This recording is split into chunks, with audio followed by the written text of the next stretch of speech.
Et c'est là où les enseignements attirent notre attention. Si on veut une stabilité, il faudra qu'on veille à ces facteurs-là. Nous tous, gouvernants et gouvernants. Le premier de ces facteurs-là, c'est l'équité. Dans le cadre d'une gouvernance, le premier facteur à réaliser, ou bien le premier souci qui doit être le souci majeur, c'est l'incarnation de l'équité ou de la justice. La justice est tellement fondamentale dans la vie de l'être humain qu'Allah subhanahu wa ta'ala ne l'a pas présenté comme al-hukm al-shar'i, mais comme al-hukm al-kawni. Ça ne relève pas des prescriptions divines. Mais quand quelque chose relève des prescriptions liées à l'existence de l'humanité, c'est à ce moment-là qu'on sent l'importance, la dimension de cette position. La justice. Qu'est-ce qu'Allah subhanahu wa ta'ala dit dans le Coran? وَلَقَدْ أَرْسَلْنَا رُسُلَنَا وأنزلنا معهم الكتاب والميزان ليقوم الناس بالقسط. C'est comme il dit, j'ai envoyé uniquement tous les prophètes avec tous les livres qu'on leur avait donnés. Et là-bas, uniquement pour qu'il y ait de l'équité dans les sociétés. Mais Imam Ibn Taymiyyah, qui a donné la dimension, ce qu'on appelle al-Sunan al-Kawniyya, la justice, c'est lui qui l'a donné cette dimension universelle. À travers une règle qu'on lui attribue, il dit dans le cadre de la gouvernance, Inna Allah subhanahu wa ta'ala la yansuru ad-dawlata al-adila wa in kanat kafira. وإن الله سبحانه وتعالى لا ينصر الدولة الظالمة ولو كانت مؤمنة.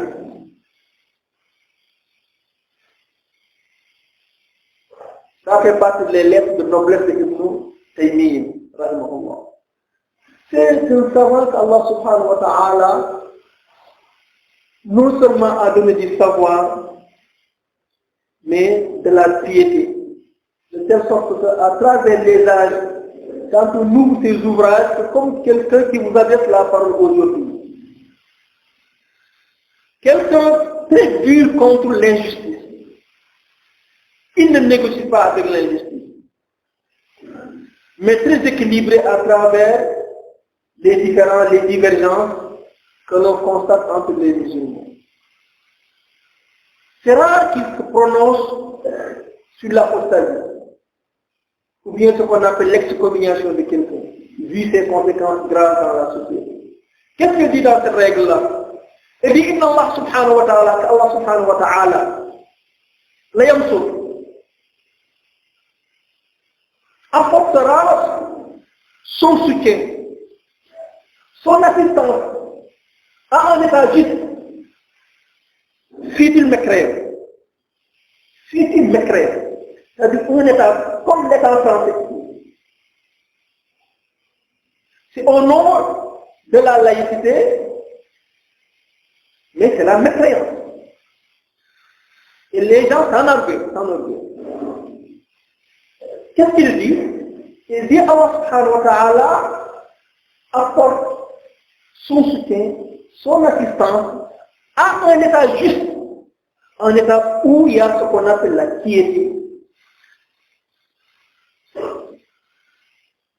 Le droit des gens sont garantis par les institutions de l'État.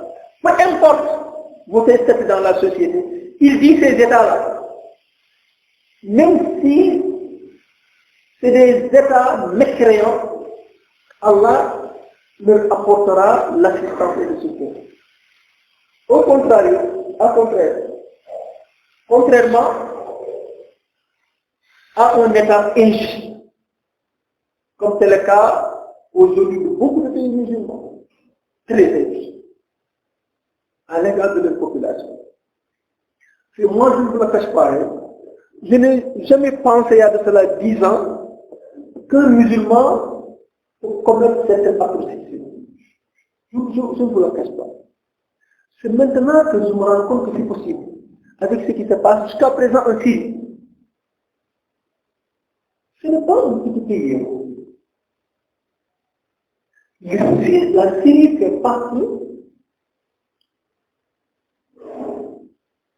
des pays pourvoyeurs de savoir, de connaissances, qui ont apporté beaucoup à la civilisation islamique.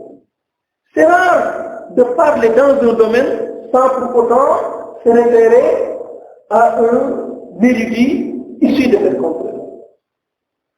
Aujourd'hui, beaucoup d'entre vous, comme c'est le cas pour d'autres aussi, n'arrivent pas à suivre les images, bien les scènes qui se passent en Syrie.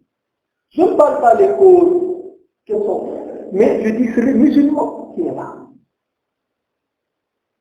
Mais je dis qu'avant la Syrie, je ne peux pas imaginer, avec tout ce trésor que l'on a, de risque, de morale, qu'on peut se rabaisser jusqu'à ce façon-là, de traiter l'être humain d'une manière qui dépasse l'entendement. Ça, vraiment, je ne peux pas l'imaginer à ce moment. Juste pour vous dire la situation dans laquelle, catastrophique dans laquelle nous vivons. Alors, il dit, ces gens de pays-là, même si c'est des pays qui renferment des musulmans, mais vu l'injustice qui prévaut dans tous les niveaux, Allah subhanahu wa ta'ala ne nous apportera jamais ni le soutien, ni l'assistance. Si tu vois l'Israël là qui est là, cette chose-là qui est là, l'Israël qui est là, qui les menace, qui les humilie, personne de ces pays-là ne peut lever le petit doigt ou bien réagir. Une partie de cette réalité découle de cette règle-là. Aujourd'hui, vous allez en Israël, vous excusez le terme, ils se respectent entre eux. Ils se respectent entre eux. Actuellement, la manière avec laquelle la population contrôle le gouvernement, surtout actuellement le Premier ministre, les procès en ont pas fini. Ça, tu ne le verras jamais dans un pays. Il jouit de ça, parce qu'il y a la justice. Si bien que c'est des gens qui ne respectent rien. C'est un État qui nous croit pour rapport de force. Mais à l'intérieur de ce pays, il se respecte parce qu'il pense que c'est le peuple élu d'Allah subhanahu wa ta'ala.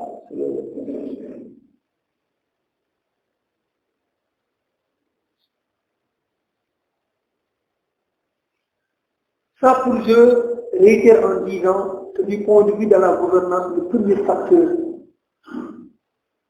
à développer, à entretenir, c'est l'équité, c'est la justice.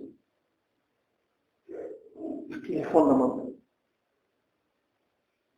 Et transversal à la fois.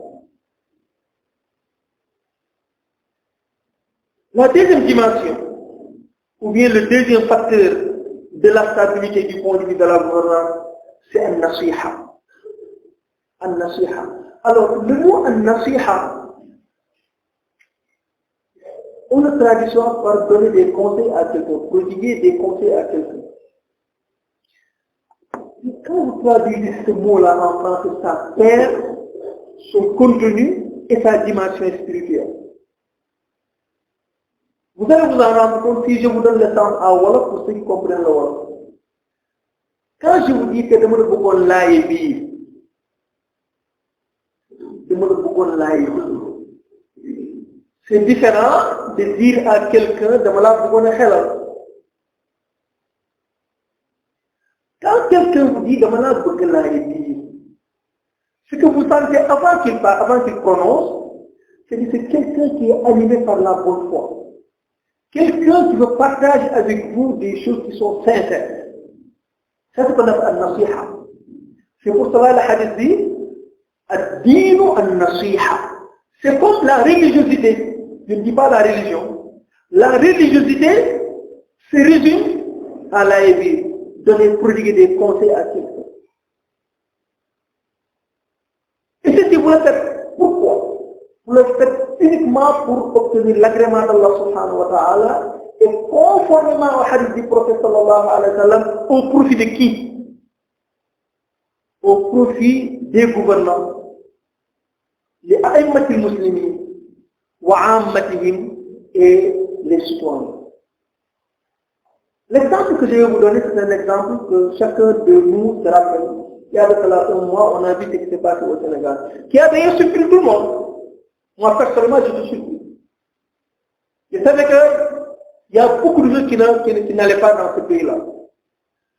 Mais je ne pensais pas que la crise avait atteint ce niveau-là. Lorsque les gens ont réagi, on a vécu au Sénégal 3 jours, vraiment, tout était hypothétique. Tout était possible. Je me rappelle, j'étais à ma maison. J'étais en train de regarder ce qui se passe dehors avec mes enfants.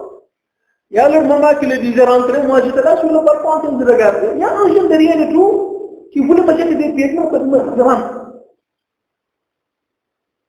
C'est les voisins qui me disaient rentrer. Et c'est un innocent, il ne sait même pas ce qu'il a fait. Et c'est que Shafi disait, Al-Haraj, que quand le désordre s'installe, c'est la catastrophe. Quand le désordre s'installe, c'est la catastrophe. Alors, qu'est-ce qu'on a constaté? Dans les coulisses, sans que personne ne soit au courant, il y a des bonnes volontés sénégalaises, de part et d'autre, qui se sont levés pour faire al-nasiha. Chacun a fait un effort. Certains ont fait des contacts directs, d'autres ont fait des contacts indirects. Mais là où je voudrais en venir pour vous, juste vous dire l'importance de al-nasiha. Mais malheureusement, peut-être nous, on n'avait pas fait le bon moment avant d'arriver dans la crise. Mais on s'est rattrapé, alhamdulillah rabbil alamin. Mais je crois que c'est des hadiths aujourd'hui que l'on doit enseigner aux gens. Aujourd'hui dans ce système universitaire, certainement vous constatez des choses, moi en tant que grand frère, un peu loin de la cité universitaire, il y a des choses que vous constatez. Dans les pavillons, dans le campus social, au niveau du restaurant. Et si ça continue, un jour ça va s'exploser. Vous n'avez pas le droit de le faire. Parce qu'un désordre est toujours créé par 2, 3, 4 personnes. C'est à cause seulement de l'indifférence que l'on ne soit surpris par la gravité de l'histoire. Ce ne sont pas des djinns qui sont ici dans ce campus social. Ce n'est pas des djinns, c'est les Sénégalais mondains qui sont là. S'il y a de l'ordre ou de désordre, c'est les Sénégalais qui le feront. Alors, ce nasiha-là est capital. Et jusqu'à présent, l'homme sénégalais, je ne suis pas en train de chanter les gloires des Sénégalais, mais jusqu'à présent encore, le type sénégalais ou bien le sénégalais juste garde encore cette valeur. Toujours il aime avoir une autorité, ce qu'on appelle kilifa. Il n'oublie jamais ça. Souvent on entend des noms que l'on n'est même pas de signification. Mais il y a certaines choses qui ne passent à l'issue. Moi ici, je ne parle pas des gens de la mosquée. Moi je m'adresse aux musulmans qui sont là, responsables. Vous avez ici un passage capital dans votre avenir. Chacun de vous laisse un avenir, une grande espérance à la maison. Nous tous, lorsqu'on était étudiants, ce que nos familles nécessitent de nous dire, peut-être, le jour où vous finirez vos études, la situation sociale de la famille va changer. Et je crois que chacun de vous a entendu plusieurs fois ce discours-là. Et ce moment-là, c'est un moment charnel, il ne faut jamais l'oublier dans la vie. Il ne faut pas perdre l'espérance au point de laisser les gens faire tout ce que bon leur semble. Non, on ne se bat pas. mais on a un nasiha. Souvent de constituer des groupes de 2-3 personnes, aller voir une amicale, une association, de parler, attirer leur attention. Que notre passage là à l'université, c'est après là. C'est quelques 3 ans, 4 ans, mais très déterminant. Et c'est le Sénégal, c'est quelques millions seulement. C'est les mêmes personnes qui vont se retrouver dans les structures professionnelles. De grâce, ne perdez pas votre dignité. Ne laissez pas de traces négatives dans votre cursus qui va vous suivre dans votre vie d'une manière générale. Mais c'est un discours entre peut-être il y a des gens, c'est un discours purement religieux, mais il y a d'autres, c'est un discours de vie, lié à son avenir. Et je crois que vous pouvez tous interpeller. Ce n'est pas la force qui résout l'épaule. On l'a vu à travers ces mouvements-là. Moi, les scènes qui m'ont beaucoup plu, qui m'ont beaucoup marqué, c'est les scènes où les policiers et les manifestants se sont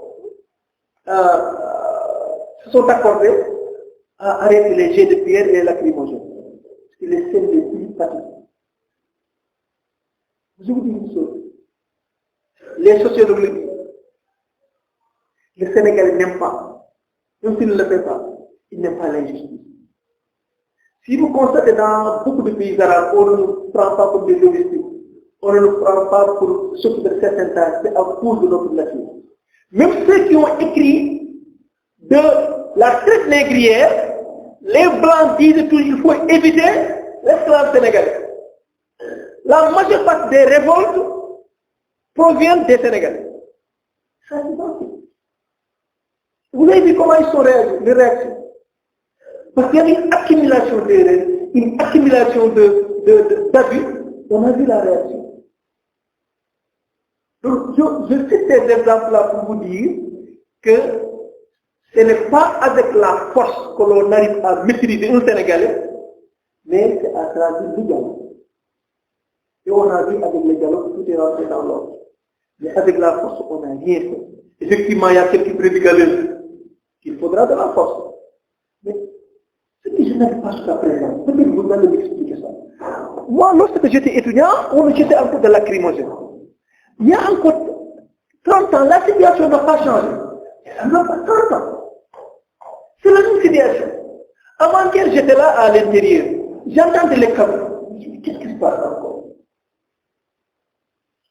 Toujours, il y a des facteurs qui poussent les gens de sortir, baler la route, on jette de lacrymogène, on crée un désordre inimaginable dans toutes ces zones-là. Quand est-ce que ça va changer? Il y a des pays qui connaissaient ça. Mais c'est fini maintenant. On cherche les causes, on les élimine, c'est fini. Parce que ce n'est pas un homme de la rue qui est là, c'est un intellectuel qui est un futur cadre du pays qui est là. C'est quelqu'un qui est conscient. Quand on le raisonne, relativement, bien généralement, il accepte. Mais quand vous êtes injuste et vous persistez à lui faire avaler cette injustice-là, c'est là où les choses s'éclatent. Et je ne sais pas quand est-ce qu'on aura des autorités qui pourront avoir cette perception de la gestion de l'université dans son ensemble. Vraiment, c'est regrettable les scènes que l'on a. C'est regrettable. Moi, je l'ai vécu. Mes grands-frères l'ont vécu. Mais quand est-ce qu'on change? Et peut-être même ceux qui sont en train d'exercer la force, ils l'ont vécu aussi. Ça, c'est pas possible. Al-Nasiha, ce qu'on appelle la vie. Et ça, c'est fondamental. La stabilité que le monde islamique a connue, une partie de cette stabilité découlait de cette fonction sociale. On observait des problèmes latents, des dangers latents qui sont là. Et on part individuellement, ou bien créer une petite commission, on va essayer de voir ceux qu'on pense qui sont derrière ces problèmes. Et on négocie avec Al-Nasiha. Et ça, on le fait à la fois pour les autorités publiques et on le fait pour les citoyens. Aujourd'hui, les problèmes qui se passent à l'université, peut-être nous connaissons les autorités plus que les étudiants, mais de la même manière que l'on fasse des démarches à l'égard de l'autorité publique, on doit faire aussi des démarches à l'égard des étudiants ou bien la population d'une manière générale pour appliquer le hadith du prophète al-Nasiha. Ad-dinu al-Nasiha. La religiosité, c'est presque prodiguer des conseils à votre frère. Le troisième facteur et le dernier, je m'en tiens à ce troisième-là, c'est la concertation. Ashura. Curieusement, nous avons toute une sourate dans le Coran que le titre Ashura. La concertation. La concertation. La discussion. وَشَاوِرْهُمْ فِي الْأَمْرِ وَإِذَا عَزَمْتَ فَتَوَكَّلْ عَلَى اللَّهِ. C'est Allah subhanahu wa ta'ala qui dit ça au prophète sallallahu alayhi wa sallam, qui nous dit ça à travers le prophète sallallahu alayhi wa sallam. Que quand il y a la réciprocité par rapport à une question bien déterminée, avant de tirer des conclusions, de prendre des mesures, il faudra discuter d'abord. Pas discuter dans le sens d'écouter et de faire ce que je veux, mais de discuter pour voir là où se trouvent les faiblesses de ma position et de ma réflexion, et de donner l'autre ma vision en attendant pour qu'il puisse apprécier à sa juste valeur ce que je suis en train de faire.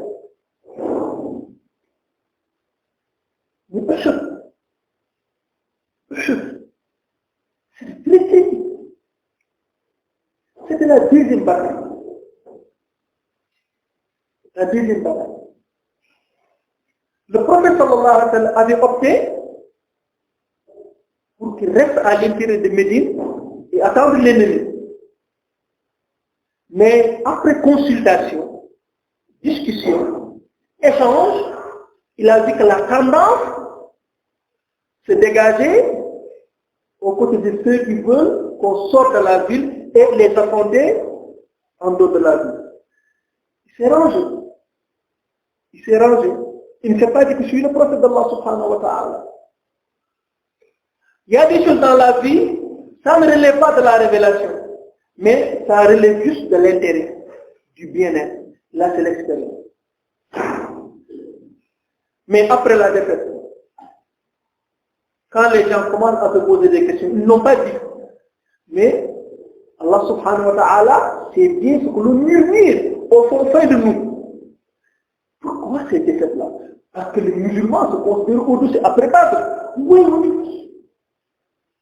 Pour vous dire qu'il n'y a jamais dans cette vie-là des acquis définitifs. Toutes les valeurs que l'on peut vous attribuer, tous les statuts que vous occupez actuellement, ça c'est que ce n'est pas définitif. On peut le perdre à tout moment. Donc on doit y veiller. Même si aujourd'hui on est un intellectuel engagé, faites attention.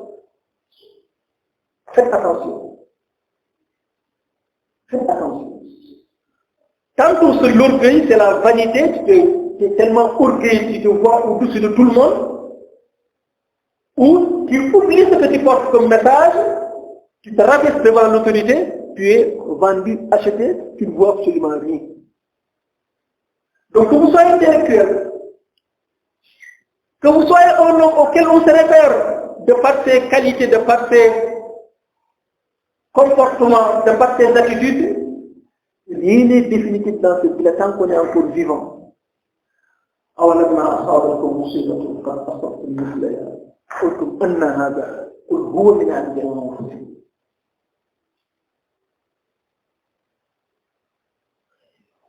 La concertation. C'est capital dans la gouvernance islamique. Alors je m'en tiens à ces trois-là, la justice, al-nasiha ou bien le conseil et la concertation pour créer un climat d'acceptabilité du point de vue de la gestion du pouvoir dans nos pays indépendants. Venons en voir maintenant du point de vue social quels sont les facteurs sans lesquels il ne pourra jamais y avoir d'instabilité.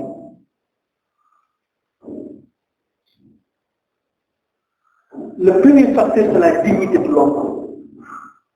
La dignité de l'homme.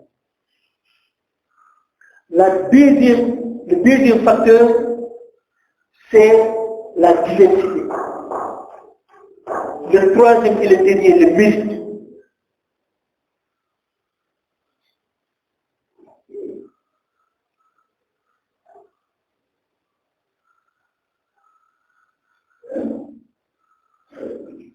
Allah subhanahu wa ta'ala dit dans la sourate Al-Isra, وَلَقَدْ كَرَّمْنَا بَنِي آدَمَ وَلَقَدْ كَرَّمْنَا بَنِي آدَمَ. L'autre dit, c'est Allah subhanahu wa ta'ala qui a conféré l'homme sa dignité. Ce n'est pas une valeur acquise, mais c'est une valeur innée. On est avec cette dignité. Et cette dignité-là s'articule autour du respect d'abord de son intégrité physique. L'inviolabilité de l'homme. Peu importe son appartenance de la foi. Allah subhanahu wa ta'ala donne l'homme cette dignité indépendamment de la croyance ou bien de l'infidélité. Le corps. Personne n'a le droit de toucher ce corps, de blesser ce corps, tant qu'il n'a pas l'autorisation de la part de l'autorité. Ici, les hadiths, tous les hadiths avec un grand T, qui sont relatifs aux sanctions. Un musulman ne peut pas se permettre de le faire s'il n'est pas investi d'une même autorité. Pour prendre un exemple très banal, que Dieu n'en déplaise, si après la prière, on attrape quelqu'un qui vole des chaussures, comme ça se fait dans certaines mosquées. Alhamdulillah, ici vous ne le faites pas. Parce que je ne dis pas que vous ne le faites pas, mais les gens ne le font pas chez vous. Hein? Les gens ne le font pas chez vous. Le réflexe, c'est quoi? De la pratique, de le pratique. Ou bien.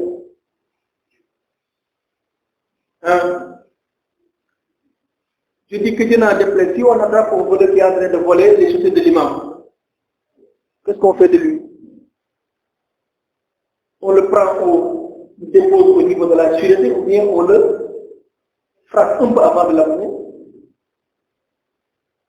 Je veux un peu une petite interactivité. Oui, qu'est-ce qu'on doit faire? Oui, hein? Non, dites-moi exactement ce que vous faites. Ne me dites pas ce que je veux entendre, mais dites-moi ce que vous faites. Hein? Vous le frappez comme nous le faisions lorsqu'on est de jeunes comme vous. Mais ce n'est pas normal. Certes, le prophète sallallahu alayhi wa sallam a frappé, a demandé à ce qu'on frappe un ivrogne avec des sandales.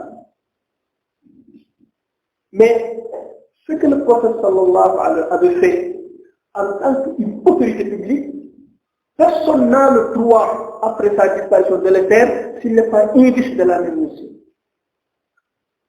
C'est ce que les ulama disent sur Usul al-Fiqh, ma fa'ala al-Nabi sallallahu alayhi wa sallam, ce qu'il a fait en tant que magistrat du pays. Donc, vouloir limiter le chiffre de ça, c'est une déviation. Une déviation. Ce n'est pas de la sunna. Il y a des choses sur lesquelles un homme ordinaire ne doit pas copier le prophète sallallahu alayhi wa sallam. Parce que c'est ainsi que la sunna est répartie par les ulama. Alors, je disais à cet homme-là qu'Allah subhanahu wa ta'ala a dit à Satan, pourquoi tu ne t'es pas prosterné à cette créature que j'ai façonnée de mes mains? C'est nous seulement qui avons ça. Allah nous a créé de ses mains. Khalaqtuhu biyadayhi. Allah n'était pas content de nous créer de ses propres mains, mais il a demandé à tous les anges de se prosterner devant l'être humain. Et vous savez, la prosternation, c'est la forme la plus achevée de se réduire devant quelqu'un. C'est ça. Si je vous dis que la prosternation n'est pas tellement jolie, vous serez un peu choqué. fait uniquement pour Allah subhanahu wa ta'ala. Il n'y a pas une posture, une forme dans la prière où l'individu se réfugie devant Allah subhanahu wa ta'ala comme lorsqu'il était en position de prosternation. C'est pour cela que le prophète a dit أقرب ما يكون العبد إلى الله سبحانه وتعالى فأكثروا فيه الدعاء. Que l'endroit où le croyant le plus proche d'Allah subhanahu wa ta'ala, c'est lorsqu'il est en prosternation. Alors, faites beaucoup de dua, faites beaucoup d'invocations. Donc, Allah, lorsqu'il nous a façonné de s'aimer, il a demandé les gens de se prosterner. Mais il ne s'est pas content de cela. Il nous a donné une liberté immuable de croire et de ne pas croire. C'est Allah qui nous a donné ça. C'est la liberté de croyance. Ça fait partie des premières libertés et les libertés les plus profondes chez l'homme. C'est de dire à quelqu'un, vous pouvez le faire, vous pouvez ne pas le faire croire. C'est pour cela que le prophète sallallahu alayhi wa sallam, لا إكراه في الدين. من شاء فليؤمن ومن شاء فليكفر. Allah n'a pas besoin de l'adoration de quelqu'un qui ne le croit pas foncièrement. On n'a pas besoin de ça. C'est pour ça dans la charte de Médine, la deuxième clause, Al-Yahoud était là-bas. Ils ont leur religion. Personne ne les oblige à se convertir. Et les musulmans ont la liberté. La liberté individuelle, la liberté religieuse. Donc il n'y a pas de contrainte. Parce que c'est Allah qui nous a donné cela. Quand vous arrivez à contraindre quelqu'un, vous réduisez sa personnalité. Vous dites, quand on veut être musulman, on doit le faire avec toute sa dignité. Pas sous la contrainte. Sous la contrainte. C'est cette liberté. Donc personne n'a le droit, à partir de cet enseignement-là, de priver quelqu'un de sa liberté, tant qu'il n'est pas fautif. Et même s'il est fautif, quelle que soit la gravité de cette faute-là ne justifie jamais de l'humilier. On n'humilie pas l'homme. On n'humilie pas l'homme. Quelle que soit la situation dans la société, certes, on peut lui faire payer les erreurs commises ou bien les fautes commises, mais pas de pouvoir l'humilier. Ça, nous devons intégrer ça. C'est la dignité.